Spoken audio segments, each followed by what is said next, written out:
আজ আমরা আপনাকে এমন একটি ঘটনা শোনাতে যাচ্ছি যা পুরো মানবতা এবং মনুষ্যত্বকে লজ্জিত করেছে। যা ঘটেছে তা পুরো পুলিশ প্রশাসনকেও কাঁপিয়ে দিয়েছে। এই ঘটনা ঝাড়খণ্ডের ধানবাদ জেলার, যেখানে সদ্য নিযুক্ত এক মহিলা এসপি ম্যাডাম এমন কিছু করলেন যা কেউ কল্পনাও করেনি। তিনি একজন ধর্ষণের শিকার মহিলা সেজে পোশাকের মধ্যে একটি ক্যামেরা লুকিয়ে সরাসরি ধানবাদ জেলার একটি থানায় নিজের মিথ্যা রিপোর্ট করতে যান। তিনি থানায় পৌঁছানোর সাথে সাথে দৃশ্যটি ছিল চমকে দেওয়ার মতো। দারোগা সাহেব চেয়ারে বসেছিলেন এবং দুই কনস্টেবলকে দিয়ে হাত পা টিপাচ্ছিলেন। তাদের আচরণ দেখে মনে হচ্ছিল যেন দারোগা কোনো থানায় নয়, বরং কোনো মাসাজ সেন্টারে মাসাজ করতে এসেছেন।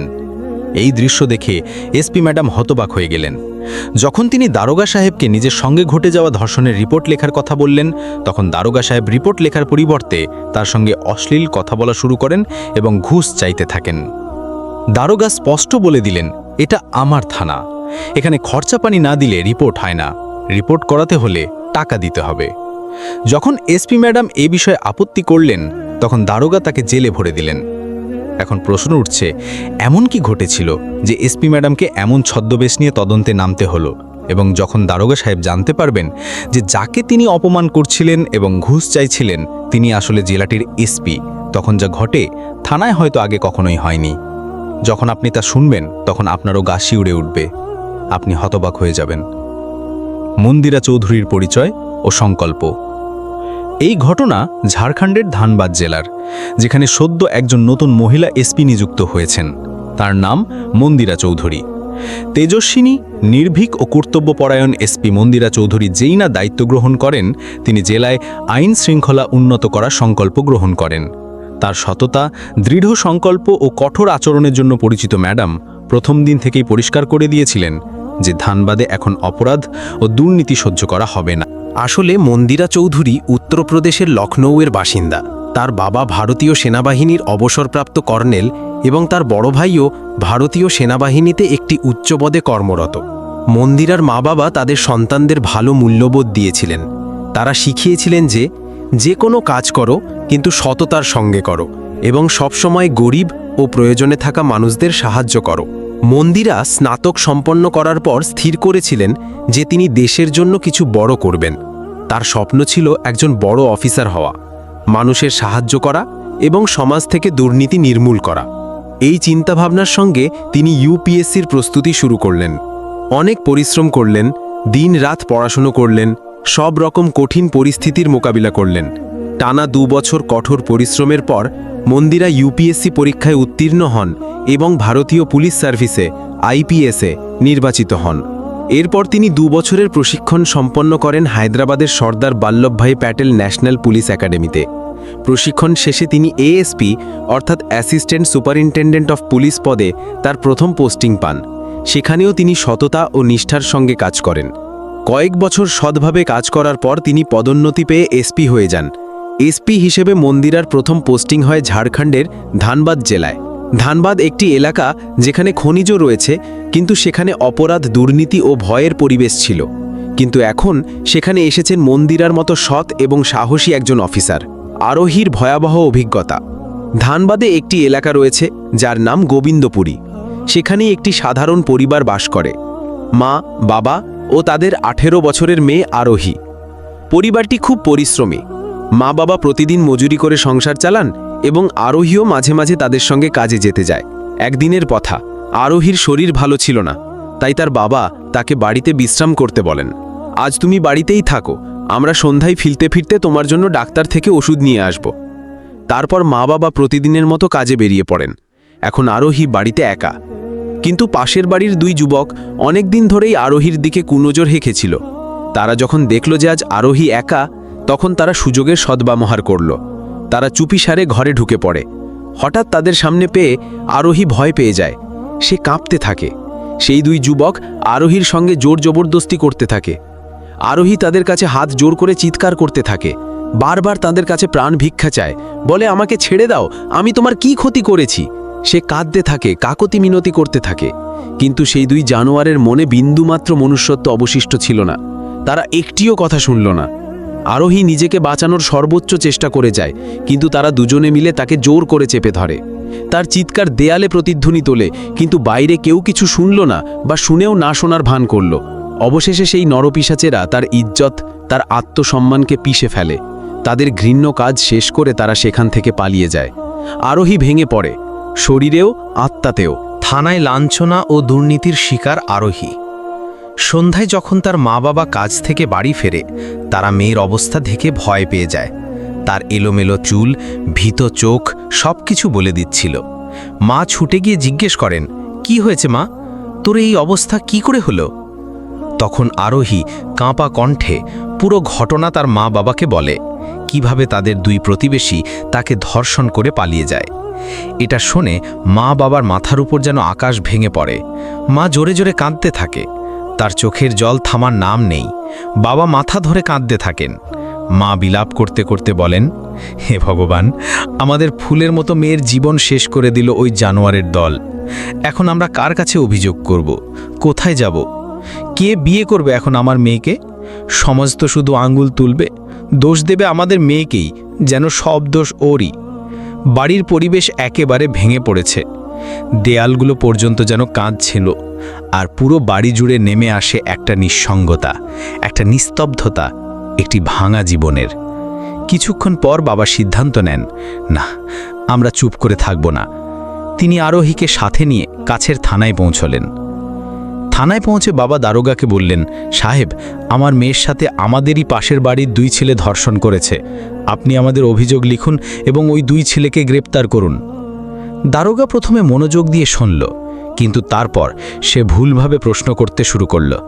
সে আরোহীকে অশ্লীল এবং লজ্জাজনক প্রশ্ন করল। দুজন একসাথে করেছিল নাকি একে একে? প্রথমে কোথায় হাত দিয়েছিল? কাপড় নিজে খুলেছিলি নাকি ওরা ছিঁড়ে দিয়েছিল? আরোহী এবং তার বাবা লজ্জায় মাথা নিচু করে চুপ করে রইল।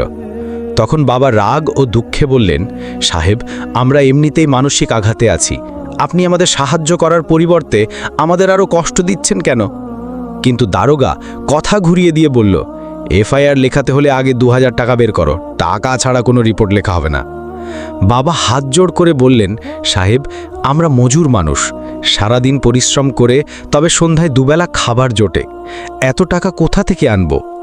দারোগা আরোহী এবং তার বাবার একটিও কথা শুনতে রাজি হলো না। তার চোখে না ছিল কোনো দয়া, না ছিল কোনো মানবতা। উল্টে সে রেগে চিৎকার করে বলল, চলো বেরো এখান থেকে, আমার কাছে ফালতু কথার জন্য সময় নেই, আরও অনেক কাজ আছে আমার, টাকা না থাকলে এখান থেকে বেরো। আরোহীর বাবা দারোগার সামনে হাত জোড় করে দাঁড়িয়ে রইল, কিন্তু দারোগা একটুও করুণা বা দয়া দেখালো না। তারপর দারোগা একজন সিপাহীর দিকে ইশারা করল এবং থানার সিপাহী বাবা মেয়েকে ধাক্কা দিয়ে থানা থেকে বের করে দিল। বন্ধুরা, সেই থানাটা এমন ছিল যেখানে প্রতিটি অভিযোগের বিনিময়ে টাকা চাওয়া হতো। কারো চুরি হোক, মারামারি হোক বা অন্য কিছু, ঘুষ ছাড়া সেখানে কোনো শুনানি হতো না। থানা থেকে অপমানিত হয়ে আরোহী এবং তার বাবা চুপচাপ বাড়ি ফিরে এলো। দুজনের চোখেই জল ছিল এবং মনে গভীর দুঃখ। তখনই আরোহীর মা জিজ্ঞেস করলেন, বাবা, রিপোর্ট লিখিয়েছিস তো? সব ঠিক আছে তো? আরোহী আর নিজেকে ধরে রাখতে পারল না। সে মায়ের গলা জড়িয়ে ধরে কান্নায় ভেঙে পড়ল। তারপর কাঁপা কাঁপা গলায় থানায় ঘটা সব কথা মাকে বলল। কিভাবে দারোগা লজ্জাজনক প্রশ্ন করেছে, টাকা চেয়েছে এবং তারপর তাদের থানা থেকে তাড়িয়ে দিয়েছে। এই সব শুনে মায়ের মুখও ফ্যাকাশে হয়ে গেল। তিনি বললেন, যখন আইনের রক্ষকরাই এমন করবে, তখন আমাদের মতো গরিবদের বিচার কে করবে? মায়ের চোখেও জল ছিল, কিন্তু তার কথায় এক তীক্ষ্ণ সত্য লুকিয়েছিল। এসপি মন্দিরা চৌধুরীর হস্তক্ষেপ। কিন্তু আরোহী হার মানেনি। সেই রাতে সে চুপচাপ ভেবে নিল যে সে আর চুপ করে বসে থাকবে না। সে মনে মনে বলল, ওই দারোগার ওপরেও তো কেউ থাকবে, কেউ তো থাকবে যে আমাদের কষ্ট শুনবে, আমাদের বিচার দেবে। পরদিন সকালেই আরোহী একাই ধানবাদের এসপি অফিসে পৌঁছে গেল।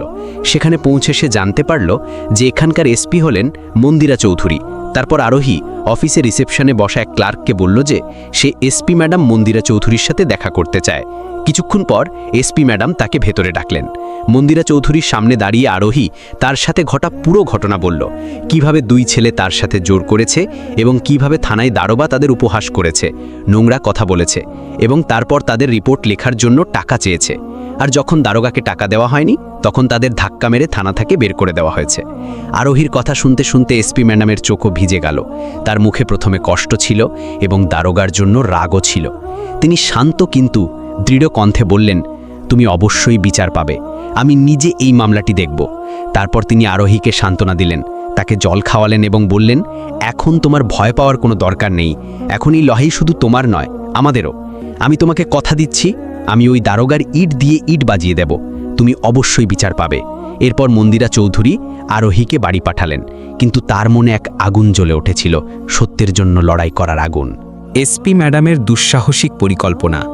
এসপি মন্দিরা চৌধুরী আরোহীর পুরো কথা শোনার সাথে সাথেই তার মনে রাগ তো ছিলই, কিন্তু এখন তাকে এই মামলাটি খুব ভেবেচিন্তে এবং দৃঢ়ভাবে সমাধান করতে হতো। তিনি তার অফিসে বসে কিছুক্ষণ চুপচাপ ভাবতে থাকলেন। তারপর তিনি মনে মনে একটি পরিকল্পনা করলেন। প্রথমে আমাদের ওই দারোগাকে শিক্ষা দিতে হবে, তাকে হাতে নাতে ধরতে হবে এবং তার বিরুদ্ধে প্রমাণও জোগাড় করতে হবে। কিছুক্ষণের মধ্যেই তিনি একটি সাহসী সিদ্ধান্ত নিলেন। তিনি ঠিক করলেন যে তিনি নিজে একজন ধর্ষিতার ছদ্মবেশে ওই থানায় যাবেন। সাধারণ কাপড়ে, মুখে কষ্ট ও ভয়ের ভাব নিয়ে এবং কাপড়ের মধ্যে একটি ছোট লুকানো ক্যামেরা লাগিয়ে যাবেন, যাতে দারোগা যা কিছু বলে তা সব রেকর্ড হয়ে যায়। পরিকল্পনা তৈরি ছিল, এখন প্রয়োজন ছিল প্রশাসনের অনুমোদনের। পরদিনই এসপি ম্যাডাম মন্দিরা চৌধুরী সোজা জেলা শাসক ডিএম সাহেবের অফিসে পৌঁছে গেলেন। তিনি ডিএম সাহেবকে প্রথমে আরোহীর সাথে ঘটা ঘটনার কথা বললেন, তারপর থানায় দারোগার আচরণের কথা বিস্তারিতভাবে জানালেন। এরপর মন্দিরা তার পরিকল্পনাও বোঝালেন যে কিভাবে তিনি নিজে ধর্ষিতা সেজে যাবেন, ক্যামেরার মাধ্যমে প্রমাণ জোগাড় করবেন এবং তারপর ওই দুর্নীতিগ্রস্ত দারোগাকে হাতে নাতে ধরবেন। ডিএম সাহেব তার পুরো কথা মনোযোগ দিয়ে শুনলেন। প্রথমে তিনি কিছুটা অবাক হলেন, তারপর তিনি বললেন, আপনার পরিকল্পনা খুবই সাহসী এবং প্রয়োজনীয় এসপি ম্যাডাম। এমন অফিসারকে শিক্ষা দেওয়া উচিত। আপনাকে আমার পূর্ণ অনুমতি আছে। যে কোনো প্রয়োজনীয় সাহায্য লাগলে আপনি নির্দ্বিধায় বলুন। এসপি মন্দিরা এখন সব প্রয়োজনীয় অনুমোদন পেয়ে গিয়েছিলেন। তিনি স্থির করেছিলেন, এখন শুধু আরোহী বিচার পাবে না, বরং তার মতো আরও না জানি কত মানুষ একটি আশা পাবে। দারোগার মুখোশ উন্মোচন। পরের দিন এসপি ম্যাডাম মন্দিরা চৌধুরী তার পরিকল্পনা বাস্তবায়ন করলেন। তিনি একজন সাধারণ মহিলার ছদ্মবেশে, যেন কোনো ধর্ষণে ভেঙে পড়া ধর্ষিতা, তেমনি পোশাক পরে, মুখে দুঃখ ও অসহায়ত্বের ভাব নিয়ে সেই পুলিশ স্টেশনে পৌঁছালেন, যেখানে দারোগা গরিবদের শোষণ করছিল। তিনি দারোগার ঘরের দরজা খোলার সাথে সাথেই সামনের দৃশ্য দেখে অবাক হয়ে গেলেন। দারোগা একটি চেয়ারে আয়েশ করে বসেছিল এবং দুজন সিপাহী তার হাত পা টিপে দিচ্ছিল। পুরো পরিবেশটা এমন লাগছিল যেন কোনো মাসাজ পার্লার চলছে, কোনো পুলিশ স্টেশন নয়। এসপি ম্যাডাম ভেতরে গিয়ে বললেন, সাহেব, আমার প্রতিবেশী আমার সাথে জোর করেছে, ধর্ষণ করেছে, আমার অভিযোগটা লিখুন। দারোগা তার দিকে তাকিয়ে কোনো রকম গুরুত্ব না দিয়েই হেসে বলল, ধর্ষণ হয়েছে? আচ্ছা, কিভাবে হলো? কোথায় হলো? ছেলেটা প্রথমে কোথায় হাত দিয়েছিল? একজন ছিল নাকি দুজন? এসপি ম্যাডাম মাথা নিচু করে ধীরে ধীরে বললেন, সাহেব, এটা বলা আমার জন্য খুব কঠিন, খুব কঠিন।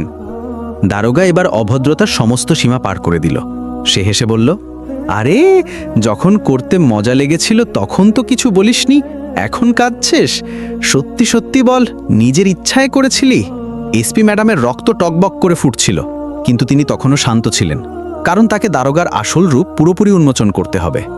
এরপর দারোগা বলল, দেখ, রিপোর্ট তো তোর লিখে দেব, কিন্তু আগে 2000 টাকা দিতে হবে। এখানে বিনামূল্যে কিছু হয় না, এটা সরকারি খাতা, কোনো মন্দিরের ঘণ্টা নয়। এসপি ম্যাডাম একটু কঠোর হয়ে বললেন, সাহেব, রিপোর্ট লেখানো প্রত্যেক নাগরিকের অধিকার, এর জন্য টাকা কেন? রিপোর্ট তো টাকা ছাড়াই লেখা হয়। কোন আইনের বইতে লেখা আছে যে টাকা দিয়েই রিপোর্ট লেখা হয়? সরকার আপনাকে জনগণের সাহায্যের জন্যই চেয়ারে বসিয়েছে। দারোগা রেগে চিৎকার করে উঠল, এখন তুই আমাদের আইন শেখাবি? এটা আমার থানা, এখানে সেটাই হবে যা আমি বলবো, বুঝেছিস? এখন বেশি দেমাগ দেখালে তোকেও ভেতরে ঢুকিয়ে দেব। এসপি ম্যাডামও পিছু হটলেন না। তিনি দৃঢ়তার সাথে বললেন, এই থানা আপনার বাবার সম্পত্তি নয়, এটা সরকারের, এবং আপনাকে জনগণের সেবার জন্যই বেতন দেওয়া হয়। এই চেয়ারের অহংকার করবেন না। দারোগার রাগে লাল হয়ে গেল। সে বলল, এই, তুই বেশি চালাকি দেখাচ্ছিস, তোর দিমাগ আমি এখনই বের করছি। সে বাইরে দাঁড়িয়ে থাকা মহিলা সিপাহীকে ডাকলো এবং বলল, একে নিয়ে হাজতে ঢোকা, খুব তেজ দেখাচ্ছে, তোর সব আইনবাজি বের করছি। কোনো প্রশ্ন না করেই মহিলা সিপাহী এসপি মন্দিরাকে জেলে বন্ধ করে দেয়। এসপি ম্যাডাম এখন হাজতে, শ্রীঘরে, কিন্তু তার মুখ শান্ত ছিল, কারণ তার কাপড়ে লুকানো ক্যামেরা চালু ছিল। দারোগার নোংরা কথা, ঘুষের দাবি এবং তার নিচু মানসিকতা সবকিছু রেকর্ড হয়ে গিয়েছিল। সেই দিন থানায় যত লোক রিপোর্ট লেখাতে এসেছিল, সবার অবস্থা একই ছিল। কেউ চুরির রিপোর্টের জন্য এসেছিল, কারোর বোনের সাথে ইফটিজিং হয়েছিল, কিন্তু দারোগা সবার কাছ থেকেই টাকা চাইছিল। যে টাকা দিতে পারছিল না তার অভিযোগ নথিভুক্ত হচ্ছিল না। ডিএম সাহেব তার অফিসে বসে ল্যাপটপে পুরো ঘটনা লাইভ দেখছিলেন। দারোগা রমাকান্ত শর্মার সমস্ত কার্যকলাপ ক্যামেরায় রেকর্ড হওয়ার সাথে সাথেই ডিএম সাহেব রাগে উঠে দাঁড়ান এবং সঙ্গে সঙ্গে স্পেশাল টাস্ক ফোর্স এসটিএফের একটি দলকে সাথে নিয়ে সেই পুলিশ স্টেশনের দিকে রওনা হন। কিছুক্ষণ পর ডিএম সাহেব নিজে এসটিএফ দলের সাথে থানায় প্রবেশ করেন। ডিএম সাহেব এবং এসটিএফকে দেখে সমস্ত পুলিশকর্মী হতবাক হয়ে যায়। ডিএম সাহেব কারোর সাথে কিচ্ছু না বলে সোজা দারোগার কেবিনে পৌঁছান। ডিএম সাহেবকে হঠাৎ দেখে দারোগা অবাক হয়ে যায়। সে সঙ্গে সঙ্গে উঠে দাঁড়ায়। ডিএম সাহেব দারোগা রমাকান্ত শর্মার দিকে রাগাত্মকভাবে তাকিয়ে বললেন, দারোগা রমাকান্ত শর্মা, এসব কি হচ্ছে তোমার থানায়? তোমার লজ্জা করে না? সাধারণ মানুষের কাছ থেকে এফআইআর লেখার জন্য ঘুষ চাও, আর তার উপর থেকে পীড়িতদের সাথে অশ্লীল প্রশ্ন করো। তোমার কি পুলিশের উর্দিটার একটুও সম্মান নেই? দারোগা ঘাবড়ে গিয়ে তার মিথ্যে সাফাই দিতে শুরু করে। সাহেব, এসব মিথ্যা। কেউ আমাকে ফাঁসানোর চেষ্টা করছে, আমার ভাবমূর্তি নষ্ট করার চেষ্টা হচ্ছে। আমি তো... ডিএম সাহেব তার কথা মাঝপথেই থামিয়ে দিয়ে বললেন, আচ্ছা, কেউ তোমাকে ফাঁসানোর চেষ্টা করছে, তাহলে এটা একটু দেখো। তারপর ডিএম সাহেব তার ল্যাপটপে সেই ভিডিওটি চালিয়ে দিলেন যেখানে দারোগা এসপি ম্যাডামকে অশ্লীল প্রশ্ন করছিল, ঘুষ চাইছিল এবং তারপর তাকে জেলে ঢোকাচ্ছিল। সাথে সেই দৃশ্যগুলো দেখালেন যখন সে আরামে দুজন কনস্টেবলকে দিয়ে হাত পা ম্যাসাজ করাচ্ছিল। ভিডিও দেখে দারোগার মুখের রং উড়ে যায়, তার পায়ের নিচের মাটি সরে যায়। সে আর কিচ্ছু বলার মতো অবস্থায় থাকে না। তখনই ডিএম সাহেব আবার বললেন, আর জানো, তুমি যাকে জেলে ঢুকিয়েছ সে কোনো সাধারণ মহিলা নয়। সে আমাদের জেলার এসপি মন্দিরা চৌধুরী, যার কিছুদিন আগেই ধানবাদে নতুন জয়েনিং হয়েছে। এই কথা শুনে দারোগা হতবম্ব হয়ে যায়। তার মুখ থেকে সমস্ত অহংকার উধাও হয়ে যায়। ডিএম সাহেব সঙ্গে সঙ্গে আদেশ দেন, এসপি ম্যাডামকে এক্ষুনি জেল থেকে বের করো। তখনই এসপি ম্যাডাম মন্দিরা চৌধুরী বাইরে আসেন। তিনি দারোগার দিকে তাকিয়ে কঠোর স্বরে বলেন, দারোগা রমাকান্ত শর্মা, ডিএম সাহেব তোমাকে যে ভিডিওটা দেখালেন সেটা দেখে ভাবছো এসব কিভাবে হলো? আসলে আমার কোনো ধর্ষণ হয়নি। এসব একটা পরিকল্পনা ছিল, তোমার আসল রূপ সবার সামনে আনার জন্য, তোমার কালো কীর্তির সামনে আনার জন্য। তোমার কি সেই মেয়েটির কথা মনে আছে যে কিছুদিন আগে তার বাবার সাথে এখানে এসেছিল, যার সাথে দুজন ছেলে পাশবিকতা করেছিল? তাকে তুমি কিভাবে অপমান করেছিলে, কিভাবে ঘুষ চেয়েছিলে? সেই মেয়েটি আমার কাছে এসেছিল বিচারের আশায়। তার কথা শুনে আমি এই সিদ্ধান্ত নিয়েছিলাম যে তোমাকে প্রমাণের সাথে হাতে নাতে ধরতে হবে, আর আজ সবার সামনে তোমার আসল চেহারা উন্মোচিত হয়েছে। দারোগা রমাকান্ত শর্মা এখন চুপচাপ মাথা নিচু করে দাঁড়িয়েছিল। তার মুখে লজ্জা আর ভয় দুটোই স্পষ্ট দেখা যাচ্ছিল। সে কিছুক্ষণ কিছু বলতে পারল না, কিন্তু তারপর কাঁপা কাঁপা গলায় বলল, মাফ করে দিন ডিএম সাহেব, এসপি ম্যাডাম, আমার থেকে অনেক বড় ভুল হয়ে গেছে। আমি উর্দির সম্মান রাখিনি, আইনের ক্ষমতার ভুল ব্যবহার করেছি। যে দায়িত্ব আমাকে দেয়া হয়েছিল তাকে আমি আমার অবহেলা আর লালসায় নোংরা করে দিয়েছি। এসপি ম্যাডাম তার চোখে চোখ রেখে বললেন, তোর ক্ষমা কোনো মেয়ের সম্মান ফিরিয়ে দিতে পারবে না। তুই উর্দির আড়ালে যা করেছিস তা শুধু আইনের নয়, মানবতারও অপমান। তোর মতো কিছু নোংরা লোকের জন্য পুরো পুলিশ বিভাগ বদনাম হয়। মানুষ এখন ভালো অফিসারদেরও সন্দেহে চোখে দেখে। তুই যা করেছিস তার কোনো ক্ষমা হতে পারে না, তার ফল তোকে ভোগ করতেই হবে।